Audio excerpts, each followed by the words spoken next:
Det finns goda förutsättningar att göra whisky i Sverige.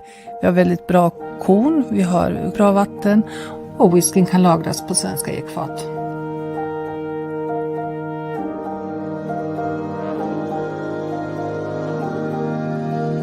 Allt startade med att det var 8 studiekamrater som hade en träff och där kom de på den här fantastiska idén att göra en svensk whisky baserad på svenska råvaror. Det var grunden till Mackmyra som startade 1999. Vi försöker tillverka whisky på ett så modernt och effektivt och miljövänligt sätt som möjligt. Och för att kunna göra det så har vi byggt världens mest klimatsmarta destilleri.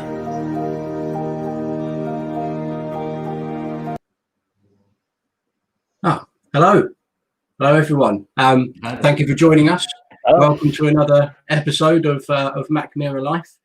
My name is Richard McKeon and I'll be your host for this evening. And joining me, we have 2 guests, one special guest, one very special guest. In the special guest corner, we have Jon Birkbeck, our online sales manager. Hello, Jon. Hi there. Hi, everyone. How you doing? Thanks for being here. And in the very special guest corner, we have was our CEO for 20 years and one of the 8 founding members of Mackmyra. His thumbprint is the one at the front of the bottles, Magnus Dandanell. Hello, Magnus. Hello, Richard. Hello. Thank you. Thanks for being here. Yeah, nice to be here. Good. It's good to have you. Very much. So we've got these 2 guests on with us this evening to talk about the very first few years of Mackmyra, with a special focus on the first 6 bottles that we released, our Preludium range. We've got Magnus here to tell us about each of these bottles, talk to us about what went into them, how they were made, and quite importantly, why we chose to make the first 6 whiskies that we did. And we've got Jon with us to talk to us a little bit about something that we just launched on our site called Collector's Corner, where if you wanted to, you could get hold of a piece of this Mackmyra history. So Jon, I think before we begin, can you tell us a little bit about what Collector's Corner is and why it's come about? Yeah, sure. So it's something we've been having in a pipeline for a few months now. And on our website, mackmyra.co.uk, we obviously have all the products of Mackmyra, and you can get everything from all our fantastic core range, seasonals, moments, and things all around that. But we wanted to go back, and we got Magnus and a few people to dig around the Mackmyra cupboards and find some really interesting things from our past, and we're going to put them on our website. And it's the very last releases of these initial Mackmyra expressions that we had. So we're starting with the Preludium series, and we're going to launch 1 a week on a Friday at 7 o'clock. Very, very limited numbers. Like this week, I think we only have 6 of Preludium number 1. This is the last ones that you're ever going to see onto the market. And it's just a great opportunity for someone to get their hands on a piece of Mackmyra history. It's not often you can go back and get bottle number 1 from a distillery, and so we're giving people that opportunity. And that's it. When they're gone, they're gone. And this Collector's Corner is going to be part of Mackmyra moving forward, and so it's going to be for the end of our expressions. We're going to be able to put them up so people know that they're the last ones available.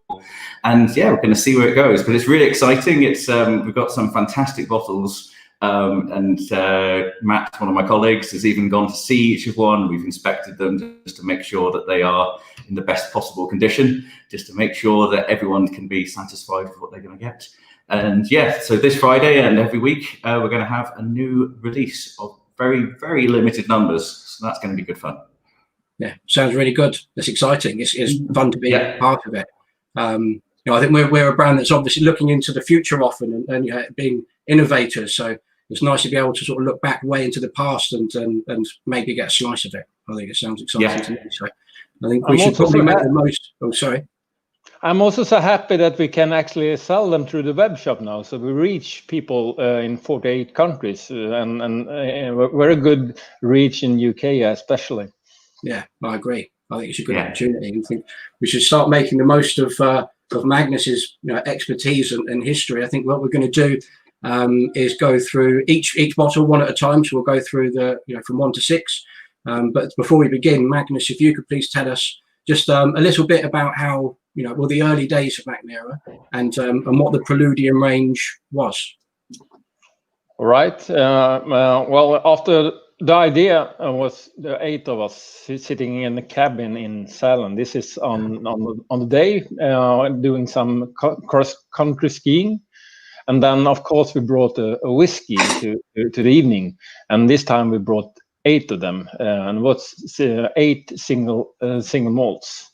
And we started to talk about why don't we do this in Sweden? And since we joined the EU just a couple of years before, no one have started yet, but this was allowed for private companies. And since it's a monopoly in Sweden, back then, before EU, it was also for production. Mm-hmm. So we could start, and then we started to do a pilot experience session over 3 years in a very small, tiny still, so we can develop Swedish recipes. The first Swedish recipe. What's the Swedish single malt whiskey? That was our question, because the Scotch and Irish and Americans, they do lovely whiskey, and we really love the history of it. But it's also much more interesting to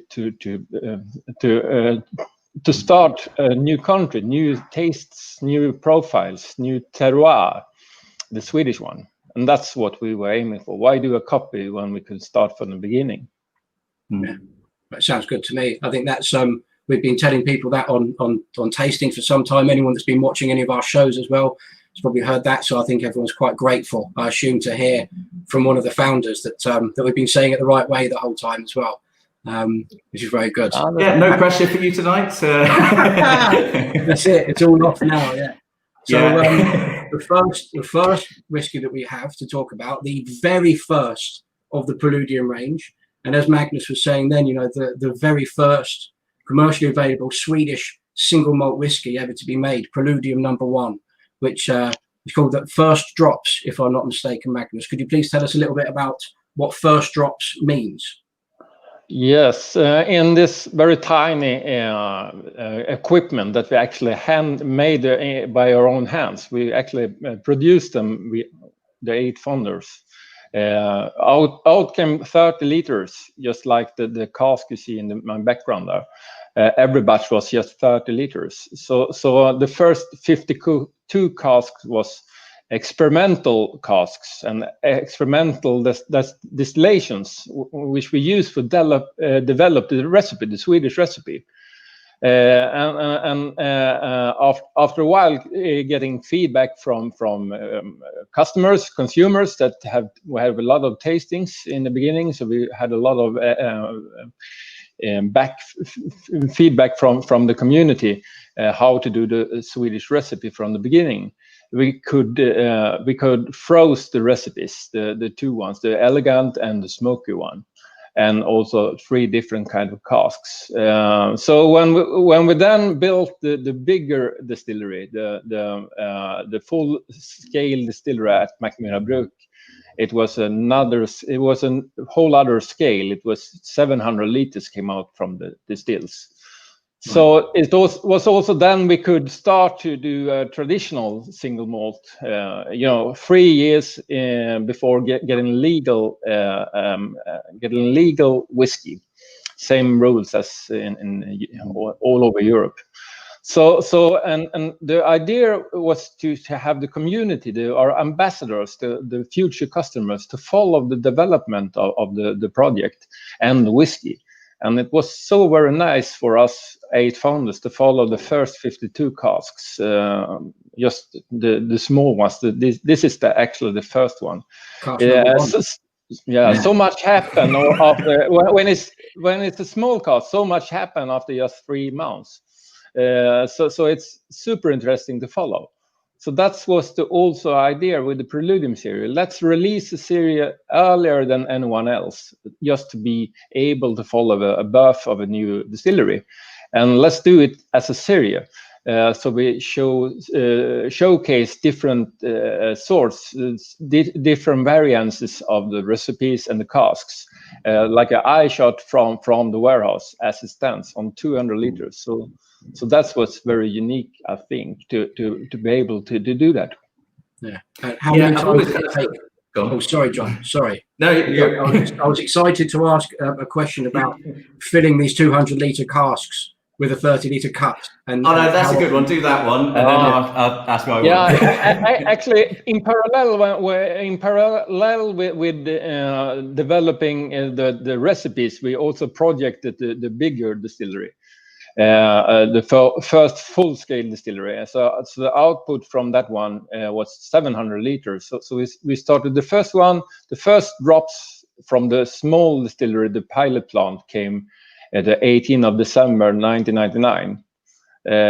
So we can print since 1999 on the labels. But then we increased the size and built a full-scale pot still distillery that we open up. Grand opening was in October 2002, and we could start to distill full speed, and the full speed distillation was also on 200-liter casks. So we had the small ones from the pilot time, 52 casks, and 200-liter casks from the first year of the distillation in the big distillery. Right. Yeah, sorry, John. I was going to say it must have been so exciting at the time, because this is 2006, you said, of when this came out, and this was still at the time of where new distilleries globally were still only just starting to take off. There's a lot more, and it's ramping up these days, but you never had the opportunity to have this experience of trying this. The way I've always thought of the Palladium series is almost like this teaser, a prequel of the vision for Mackmyra and the future of where it's going to go. And I think you really see that as we go through them in the evening, of the recipe designs that you tried, some of the ingredients that you put into it, and I'm not trying to skip ahead too much, but it must have been very exciting. I know they're very popular when they first came out.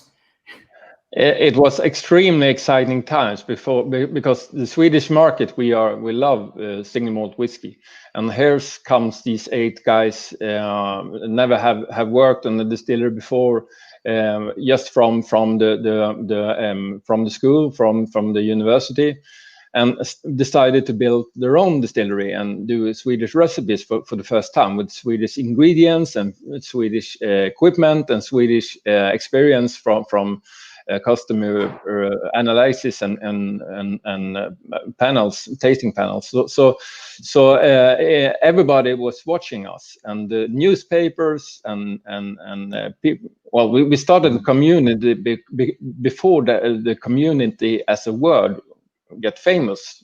Nowadays everybody have Facebook, but back then almost email was some new things. So we connected people with emails, and of course the internet web page. But we actually did a blog because we had no other way to express on the web page. Social media is so much easier nowadays, but to post traditional post mails, that would be very expensive, because everybody wanted to join this community, and everybody wanted a piece of the first drops. Yeah, I can't blame them either. It's a piece of history. It's the first ever Swedish single malt whiskey, and especially if you're living in Sweden around that time, you're a whiskey lover, and there are many of them in Sweden. Surely you're going to want a piece of that getting on the first inaugural bottles these days as well. They disappear most of the time from these new distilleries too. So I mean, it was we thought that let's do one bottle for every ambassador we have. But then after a while, the word of mouth, everybody wanted it, and friends of friends, and everybody wanted to queue for them on the release day. Yeah, there we go. You see the famous sign there, the Systembolaget. That's the monopoly retail company. They have 400 stores in Sweden. That's the only place you can buy liquor. I didn't realize you released it in the middle of summer for Sweden. No, it was the 6th of March was the first Palladium one. And we were very surprised because it was a queue before every door before opening time.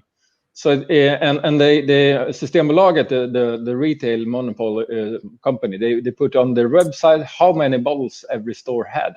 So if there was 120 bottles at the nearest one to the distillery, it was over 120 people in the line. So it was actually finished before opening time everywhere. So it was finished on 1 minute. Just these days is on the releases are on the website and the web shop instead, and then it takes 1 minute maybe. But this was a physical release in the same way all over the country. Yeah, that's impressive. So really exciting times, and also to stand in the line and in the queue and buy your own bottle. That was fantastic. Yeah, it looks exciting, and I think if British people are somewhat known for enjoying a queue, but I saw that second photo of everyone queuing in the snow, and I think that's dedication. And I wonder if we would. I'm sure that some of us would. So that's the first drops. So I believe that's the one on. So you got them in order there, have you, Magnus? Yeah, absolutely. This one is the first, and for to honor the occasion, of course, I have to try a little sip. I was going to say we haven't very special. Well, so only one of us has the option of having a sip of it, so we'll enjoy it through you. I've got the Moment 22. Here, bottle number 1000 as well. I'm pretty sure that's not particularly focused, but I'm just you can see it's a Moment 22. Nice. John, I've got my little one over in Italy, but I have the little one. But I queued for this one, so I'm and that was 2006, and I've saved it all the times and then. So I earned it. So the Moment 22 that John and I have just shown everyone, people, and the Preludium one of how disappointing it is that you still had to go and buy your own bottle in Sweden. Oh, that's the monopoly. That's the monopoly. Yes, we buy our own bottles in Mackmyra.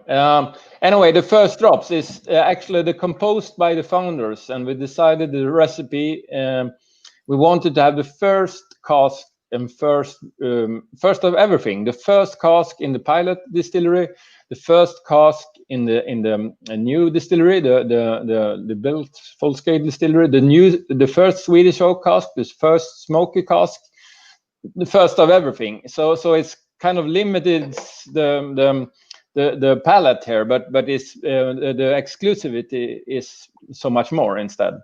I agree. I think it's it's the first ever bottle, it's the first ever release of ours, but behind that, B, it's actually the first ever casks of each of these casks gone in as well. So it's it's double first, if you will. But you mentioned Swedish oak then. Yes, the first cask of Swedish oak, and Preludium number 2. It was the world's first single malt whiskey with a Swedish oak profile. And Swedish oak is very important to us. I know that when you guys founded Mackmyra, it's something that you wanted to try and put a focus on if you could. So, why is Swedish oak important to us? And can you tell us a little bit about this whiskey? Sure. One of the ideas for us doing a Swedish whiskey was to bring something new to the whiskey world, and I think we have done so with a couple of different things. The 30-liter casks that where we have used all the time, small casks, but the special Swedish oak, that was a new taste that we haven't tried before, and we actually let a cooper do the first casks and try them out and just love the taste. It's really spicy, really powerful, and it's something different. So that's also why this number 2 is a little more dark in the color, although it's just 3 years, maybe 3 years and a couple of months. It's more darker than the Preludium 1, which just have one cask of them. You can bring out your prop. Yeah, that's it. I think it's the one time I'm really going to be able to use it. So I'm impressed, Richard. You have one yourself also. Well, I've got one here. I don't know how permanent it's going to be in my home, but hopefully I'll hang on to it for a long time. That's the idea. Yeah. Anyway, it was important to us to early in the series do a profile with Swedish Oak, so everybody can follow that. Okay, this is Christer Myrman. That's the forester in the Royal Oak Forest in Visingsö. That's the island in one lake in Sweden, where the king planted trees for the future warships. So we talked to this Christer forester guy and I got some logs of Swedish oak and then dry them for 3 years. And then built together with the cooper, built casks. And after that, we tried the recipe and found it fantastic. So it's it's many years to develop that kind of recipe. And this one has formed the basis of Sventek, part of our reserve cask program, a very popular one, and been with Mackmyra really since the start, which shows off that it is that first one of this is where you wanted to go. And you were right with it. And it's a fantastic spice also for the blends that we do, the mixed with the wattings. It's just single malts, but different casks. So our master blender Anila do have one small part, the Swedish oak, in every bottling. So she really uses it a lot. That's very good. Talking about Angela, I think that's probably quite a good segue into the next Preludium, into Preludium number 3. All 6 of these whiskies have their own individual story. They've got their own background and their own significance in our history. Talking about the Swedish oak just now and the first cast of everything in the first one. But Preludium number 3, for any Angela D'Orazio fans out there, this is quite an exciting whiskey, I think. So, Magnus, could you tell everyone why this bottle holds so much significance for us and Angela? Yeah, in the beginning, we just experimented with the recipes and contacted everyone in Sweden that was known to be good in whiskey and invited them. And after a while, we got contact with Anila. That was a really lucky day for us because she's really talented and have grown so much every year since then.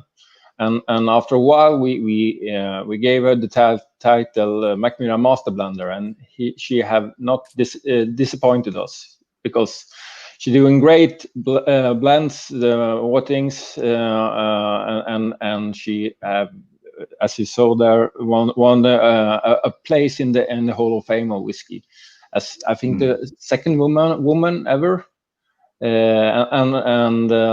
Well, Preludium number 3 was her first 100% only Angela recipe, and the first time she also had her name on the bottle. So composed by Angela. She helped us with Preludium 1 and 2 in the end, of course, but the founders had the idea and the specification. But from Preludium 3, Angela was up to full speed, and we honored her to in the beginning to let her do number 3 also from 100% from the scratch. So that's a very special bottling. And as I put on the website, the Chief Nose Officer, the CNO for Mackmyra. Absolutely. Yeah. It's the trouble with all of these is we could go into a story and a whole show of every single part of this. With Angela, with Swedish Oak, and there's so much to go into with the history of it all. I just kind of keep moving along with them. But yeah.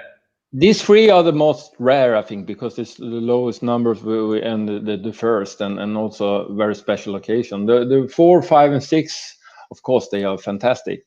But 1, 2, and 3 was the first. So that's of course the what we came to first here also. Yeah. I think it's an exciting whiskey. I think that, as I said Sherry and Swedish smoke for the first time. So we shared that with all the future customers, or Anila wanted to share that. And this was some of the earliest casks. Not they all are, but specifically this was your first time with sherry as well. Yep, first time we did a profile with sherry, and the smoke. Yeah, very good. And Angela D'Orazio, her first ever whiskey, as you said, second woman ever to be in the Hall of Fame, the Whiskey Hall of Fame. Her first ever bottle, and in a couple of weeks from now, that's going to be on our website. Is that right, Jon? So if you have number 3 here, so keep hold on that, because that's a precious piece. Yeah. In either now or in some years to come, that's going to be precious to a lot of people, I think. I hope that Angela's got a bottle or two at home of her own. I'm sure she has. You must, yeah. So that's 3 whiskies that we've gone through. First drops, the first ever whiskey with a Swedish oak profile, and Angela D'Orazio's first ever whiskey, as well as being the first time that we went out and started using sherry casks and our Swedish smoke recipe. So we're obviously talking about Collector's Corner, but we're going to have links, and we'll talk about again before the end about how you can start looking at these whiskies and getting hold of them. There probably won't be many people out there thinking they're going to buy it and drink it. If you are, good luck to you. I hope you enjoy it. I think it's probably going to be more something like a collector's item, the history and heritage that's attached to them, even now, even just after 20 years of us. But if anyone is interested in being able to try and see what the whiskey was like, or be able to consume some of the whiskey that we made, the first ever releases, the Moment 22 that we were talking about earlier, well, I've got the bottle here. That is a vatting of, and that's a better picture. Yeah, perfect. So the Moment 22, and you can see on top of the box the 6 Preludium whiskies, some of which have gone into making this release here.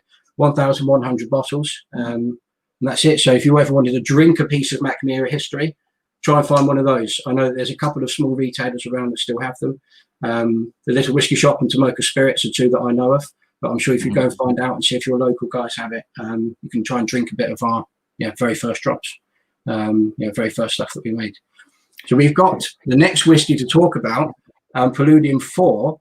Jon, you've actually been down into the place where this whiskey's from. Would you mind, sort of introducing a bit to it? So amongst the whole series of firsts, Mackmyra has to be must be the only distillery that matures its whiskey in a mine, which is one of the most interesting places you can go to. As a British person, when I first heard that it was a mine, I envisaged this small pit thing from Yorkshire, and I wondered how they managed to squeeze the casks in. But this thing is industrial and huge, and the drive down and everything is immense into it. But it's 50 meters underground. There are thousands of casks down there, all maturing. It's a brilliant place to go to. Just when you go in, the smell of sulfur that hits you is just amazing. But this one is all about Bodus mines, and all the casks were matured there. Again, we could go into the whole history of the questions of how did you find this place would be the main one I would ask, Magnus. And right. Tell us a little bit about whiskey as well. Yeah, well, in the beginning, we stored the casks in an old cellar. So we wanted to find a bigger place, and not so far away from the distillery. And we looked everywhere in the neighborhood. And in the end, we found this place, and we started to we rent it, and we started to use it, and it's fantastic. It's 50 meters down. Just a below video ground. of the drive down. Yeah. So you can drive down with lorries and even buses if you like. Look at the angle of it. Now, Jon, did you film this, or was it Shane? I did, out the side of one of my colleagues' car as he took me down. I'd never been in before, never seen it. I love the way it just kind of opens up and you aren't sure what to expect, and then you get to the bottom. And it's the size of a large warehouse, and it has all these rooms coming off. On the left are reserve casks. The 30 litres are mainly stored on those ones. There's the 200-litre casks you have in the larger rooms.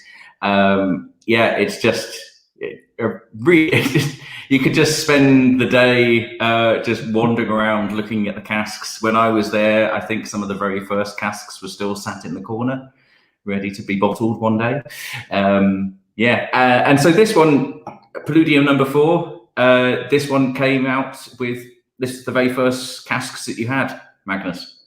Yeah, we had we started this mine in 2003, so we actually had stored on some other warehouses before. So this Preludium number 4 is the first only from the Bodø's mine, and it's a very special release because of that also. Bodø's, that's the main warehouse where we have all the 200 liters.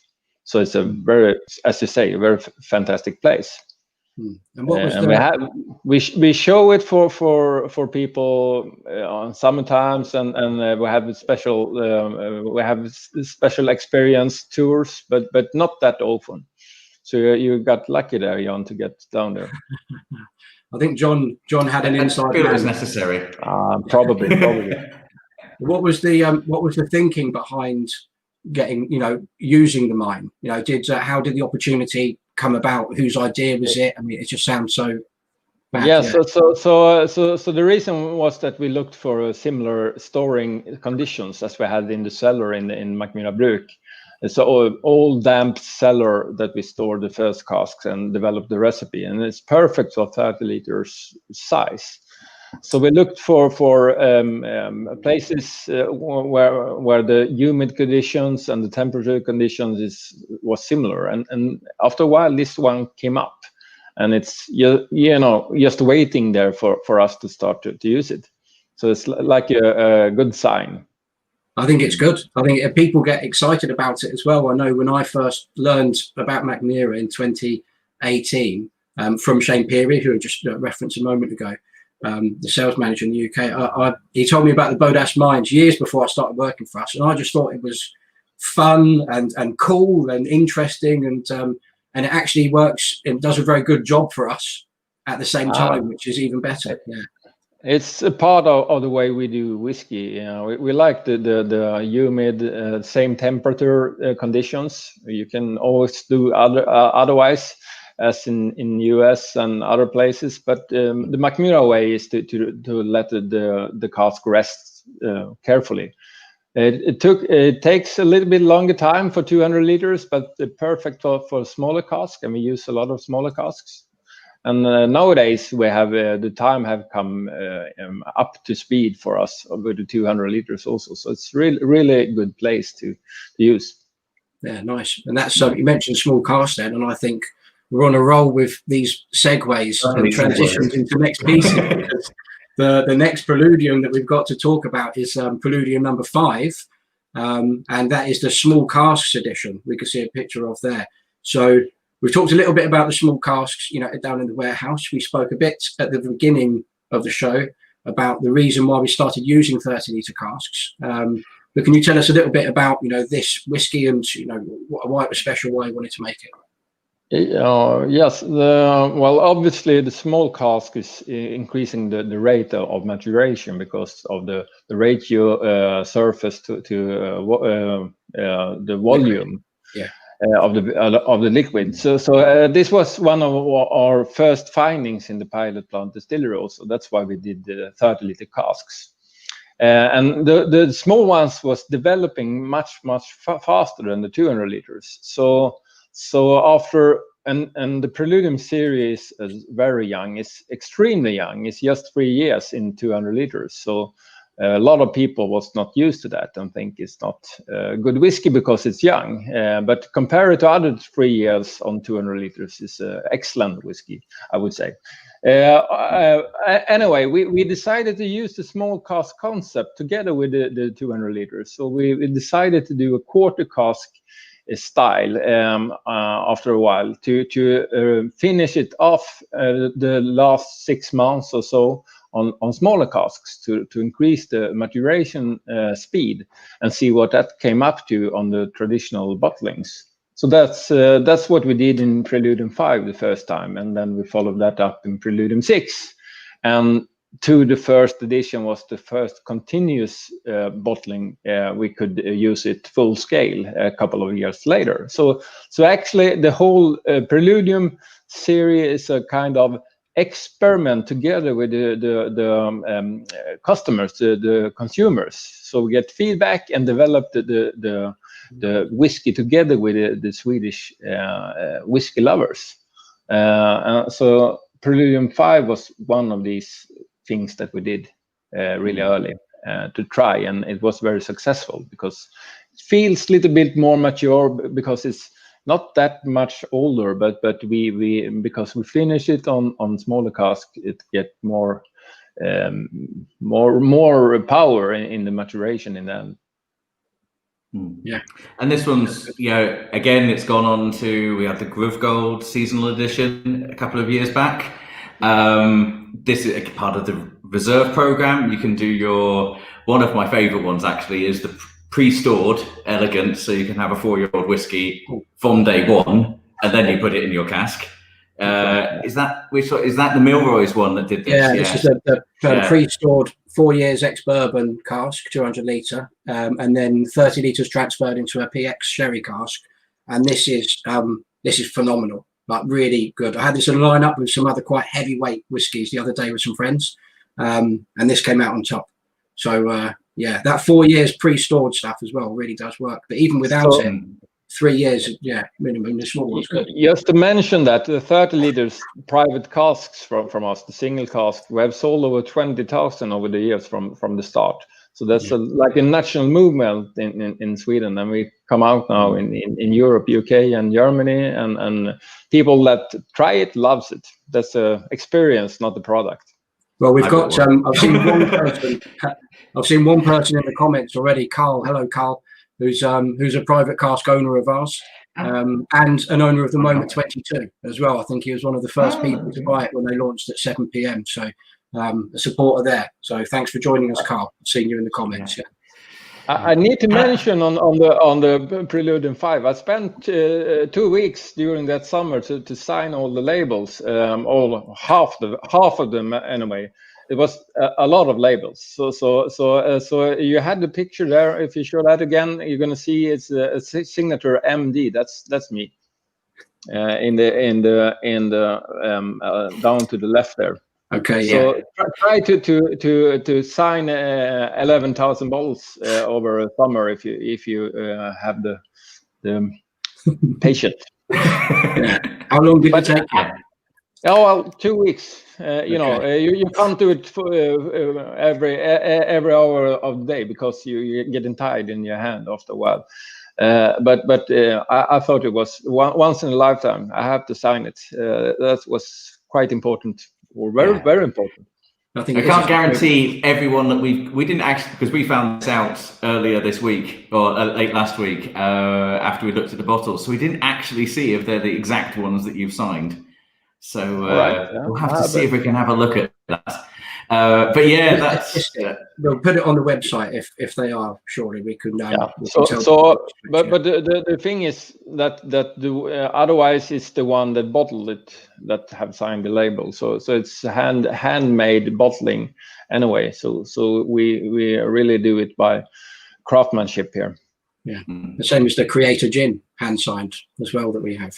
Yep, all the bottles there. So, right. Yeah, it does seem to be a rites of passage for anyone who starts a new product line. I wonder now if it's just Magnus has made this rule because he's never got over having to spend 2 weeks signing all these labels. So now everybody has to do it when they launch something. Yeah. Probably.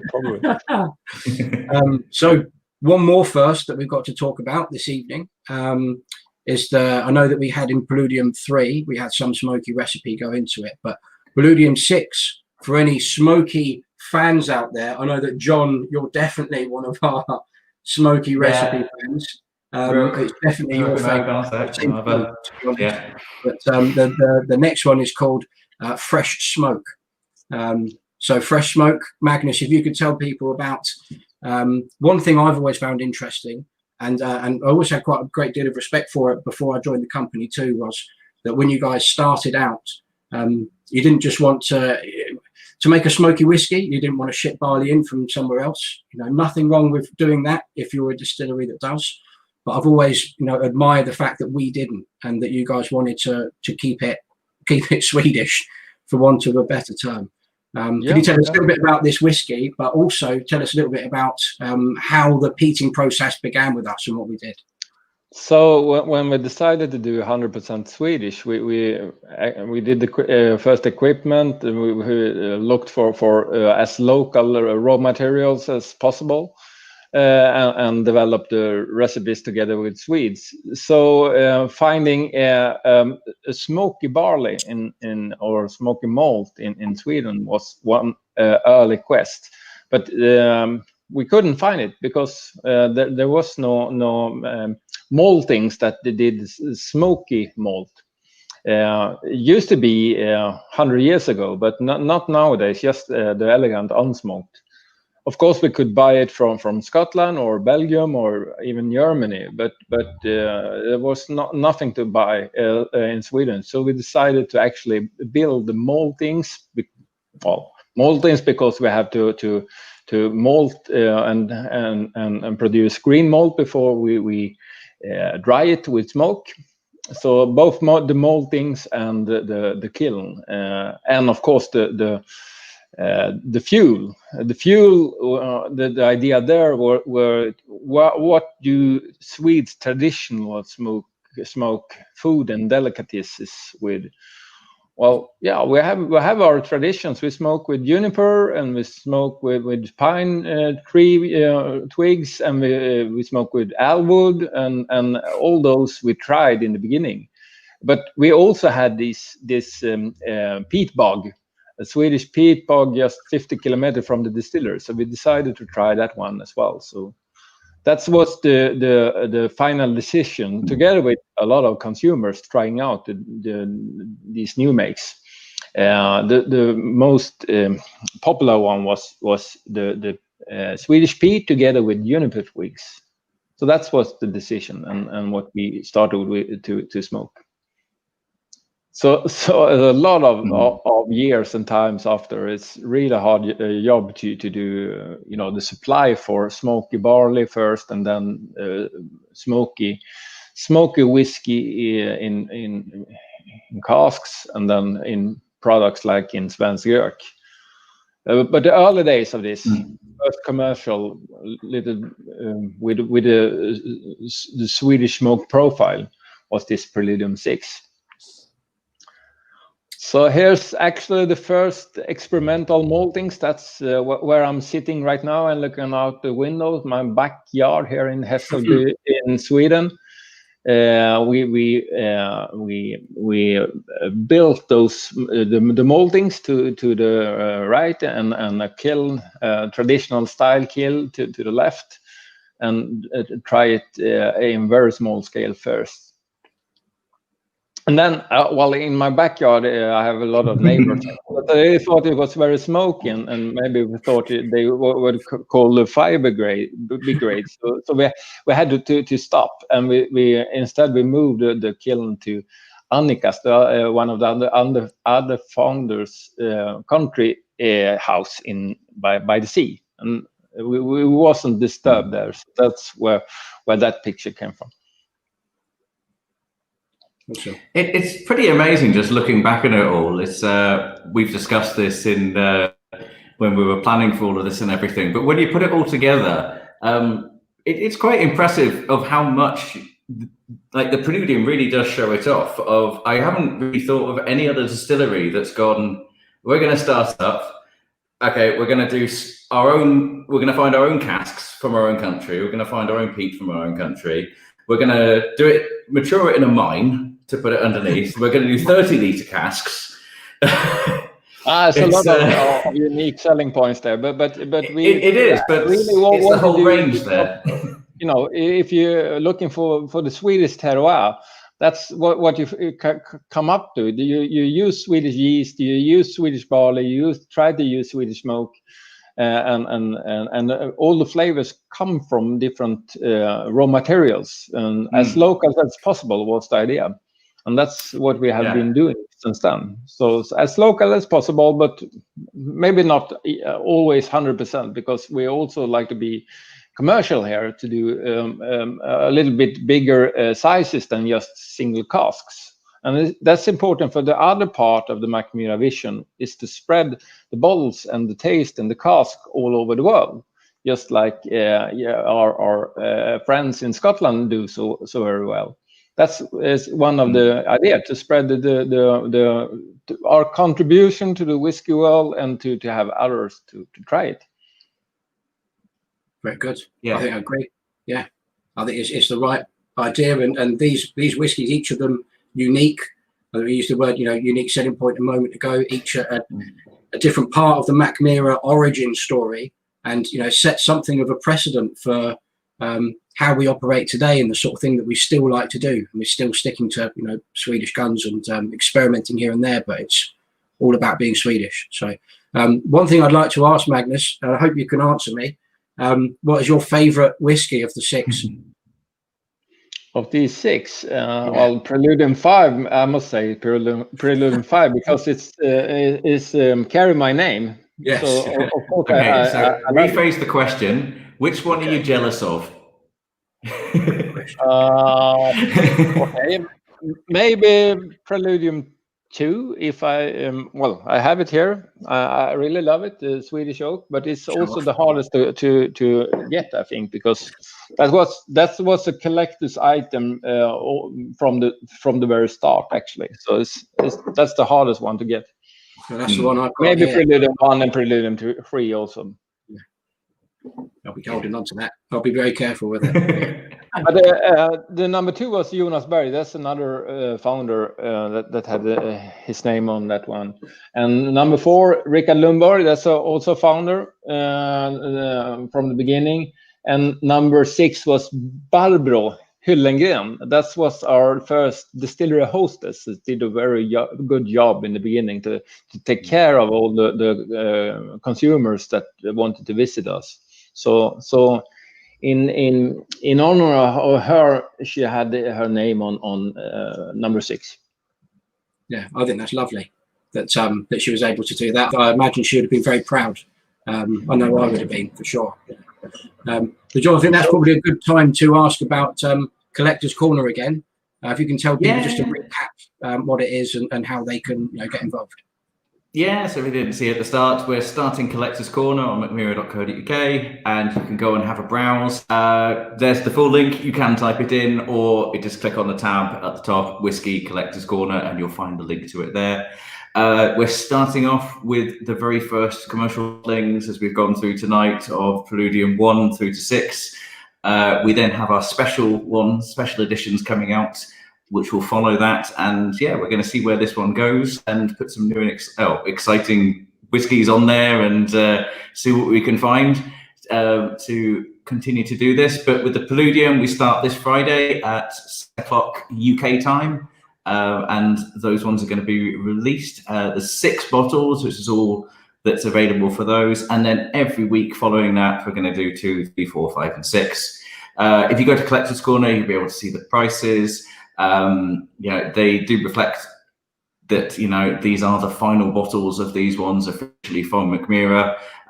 We've gone around prices and researched these to make sure that we've chosen prices which are representative of the market. So unfortunately, you're not going to get the very first prices, as you'll probably guess, but also we try to make these approachable as well, depending on how many are available and the exclusivity, really. But yeah, if anyone has any questions, they can contact us at store.uk, at mackmyra.co.uk, which you'll find the contact form. We're also available on all the platforms that we have, Instagram, Facebook. You can chat with us if you have any questions about it. And yeah, it's going to be really exciting. It's might get one day. Or visit Magnus and just try his Preludium number 1. If you ever come to visit me, I'm going to hide mine. So you can't, yeah. Oh, okay. Well, so that's more or less all we've got time for this evening. But before we start saying goodbye to everyone, while we have you here, Magnus, joining us almost in the flesh in the UK, do you have anything you'd like to say to our UK customers and the Mackmyra family on this side of the channel?